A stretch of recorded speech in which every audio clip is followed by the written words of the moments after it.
Hello, beautiful souls. I am Krishna Sabnani and welcome to my YouTube channel. Here, we build a community, help each other heal, grow, and become the best version of ourselves. Can you believe 2025 is just 3 weeks away? This is the best time to hit the reset button and prepare ourselves for the best year ahead. To do this, I have come up with a very interesting video for you. This is a 21-day challenge. So let's jump into it. Now, the first question that you must have is, why do we need a reset? Now, for some of you, 2024 must have not been a good year.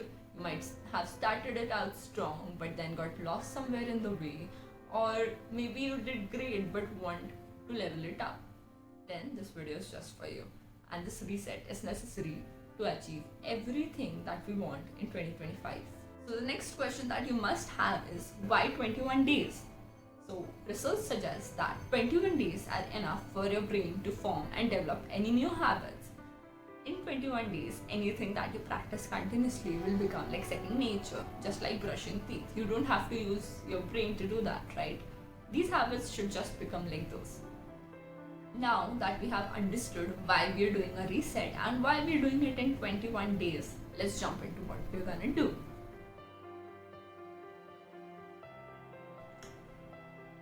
Let's start our morning grind.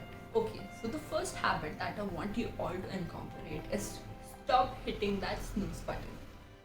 I've struggled with this a lot and I know it's easier said than done. But set one alarm, set your phone aside on a table, maybe a bit away from your bed, where you have to actually get out of the bed, pick up your phone, and then snooze it. Once you do this, you will have to get out of your bed. And all you have to do is count till 1, 2, 3, shut that alarm off, and don't go back to bed. Don't go back to bed. Okay. So, as I said, it's easier said than done. We all have this habit of hitting the snooze button and sleeping in, and then we're supposed to wake up at 6 a.m. and we're waking up at 8 a.m. and thinking that day is gone by, right? So, I don't want you to have that sense. The second reason to do this is creating a portfolio of proof. So what happens is, when you keep promising yourself that you will do this or that, and when you don't do that, your brain stops believing in you, right? It forms a portfolio of proof saying that, okay, you always promise yourself something and end up never doing it. So it will treat this new challenge just like that.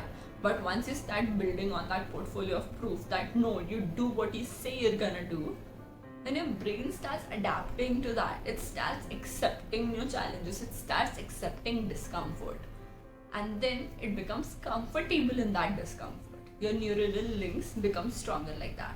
So that's why this is the very crucial first step that you need to put your phone away from your bed before sleeping and don't hit that snooze button.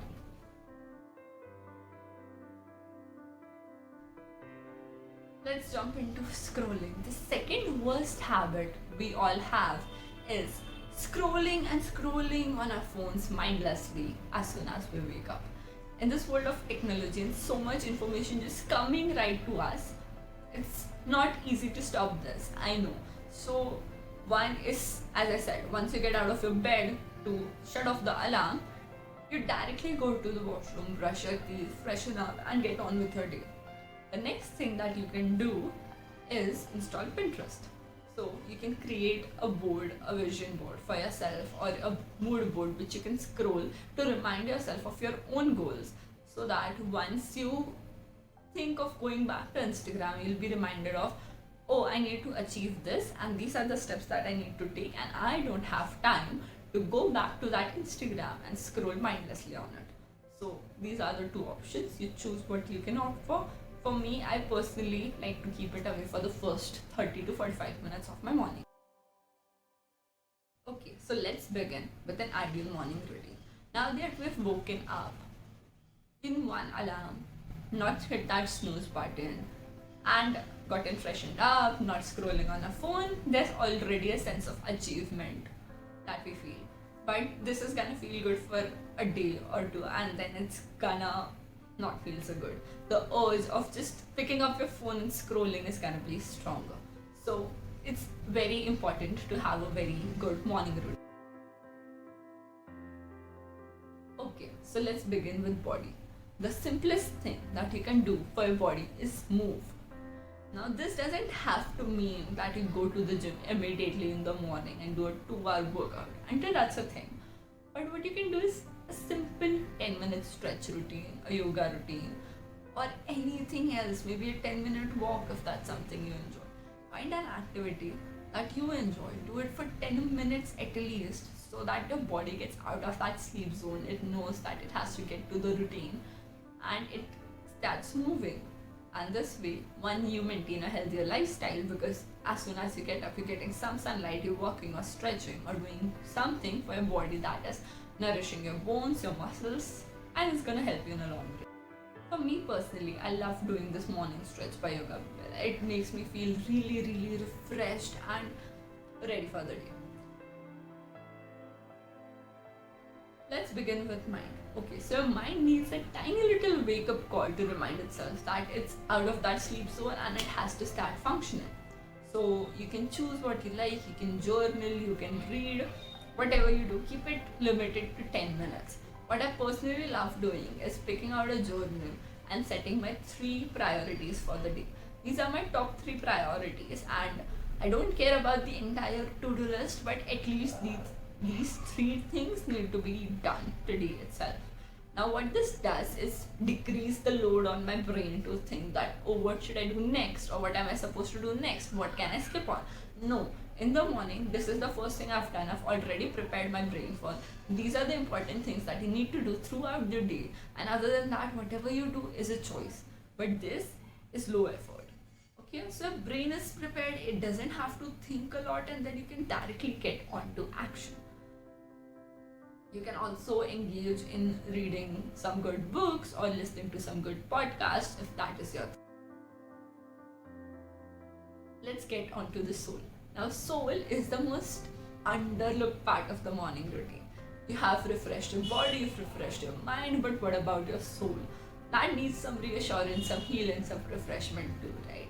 So you can engage in various activities like affirmations, meditation, breathing exercises, whatever you choose, one thing for your soul. So what I like doing is sitting down in a calm environment, just having coffee. Like, I like to be mindful, that's what I do.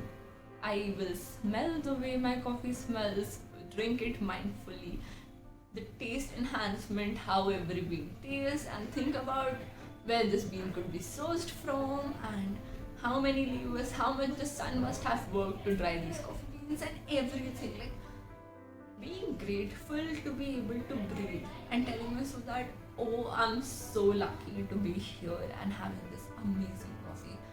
And just being mindful about it, that's what gets me going. So you choose what you do for your soul. The simplest thing is being mindful.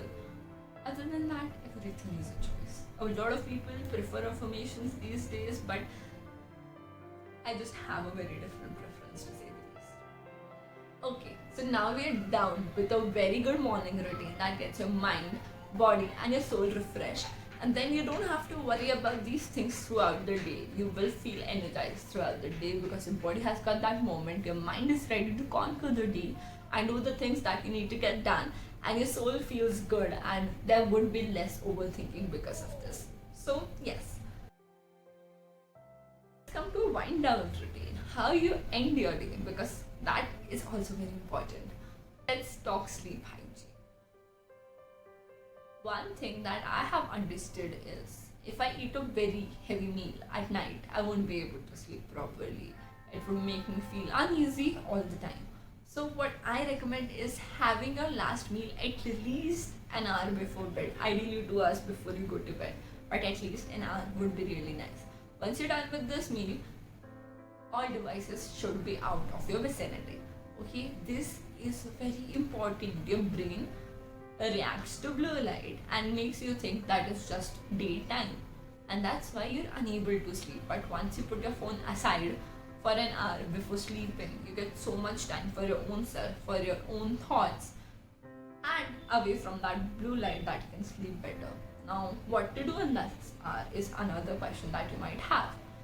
So what I personally like doing is either reading, which is something I enjoy doing at night most of the time, or thinking and journaling. So I usually have this notebook right next to my bed wherein I just write down my thoughts, positive, negative, what went right, what went wrong, what I could have worked on, what I could have improved, any thought. Even if I'm feeling low, what's happening, what's going wrong, what's not working, everything is just written down. Now, what this helps me with is it's kind of a brain dump. So, once I'm putting these thoughts out on paper, it's a form of telling my brain that okay, you need to stop thinking about it. We will think about it when we have time and everything. So, the overthink and the thought doesn't keep churning in your head throughout the night, because I have suffered a lot with insomnia and being unable to sleep and overthinking and whatnot. And now I'm finally at a place where I can put myself down to bed around 11 o'clock. I'm still trying to get it to 10 o'clock, but it's difficult. So, yes, I'm working on waking up early, I'm working on sleeping in time and having a restful, good sleep that makes me feel good when I've woken up and not like I slept but I didn't feel like I slept. So to get out of that, this is the best practice in my opinion. Letting your thoughts out so that your brain doesn't keep thinking about them, and then you can have a restful, beautiful sleep. Now that we have covered sleep hygiene, let's conclude this video. So this video was all practical steps based. So the practical takeaways were you need to wake up in one alarm, don't hit the snooze button, keep your phone away from your bed so that you actually wake up. Number two, once you wake up, either don't use your phone, or if you're using your phone, use it for 2 to 5 minutes to prepare your brain for your own goals. 3. Have a good morning routine. Do one thing for your mind, body, and soul. This will take 30 minutes maximum from your morning, but keep you good and energized for the rest of the day. And last but not the least, a sleep hygiene routine where you don't eat any heavy meals at night. Eat at least an hour before you go to bed and keep your phone away at least an hour before you go to bed. You can journal or you can read. These were just a few steps to get you started. Now, why do I want you to do this reset challenge? Let's consider this reset challenge as not just a challenge but a lifestyle change.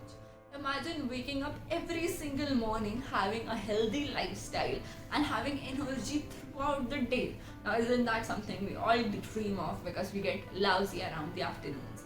So this is gonna help you with that, and this is gonna improve your lifestyle, helping you achieve all the goals that you've ever envisioned for yourself. So yes, please get on with this routine. Hope you have a lot of fun doing this. Please let me know about your progress in the DMs or the comments down below. I'll see you in the next video. Until then, don't forget to hit the like, share and subscribe button, and also turn on the notifications so that you don't miss more videos from me. I'll see you in the next video. Bye bye.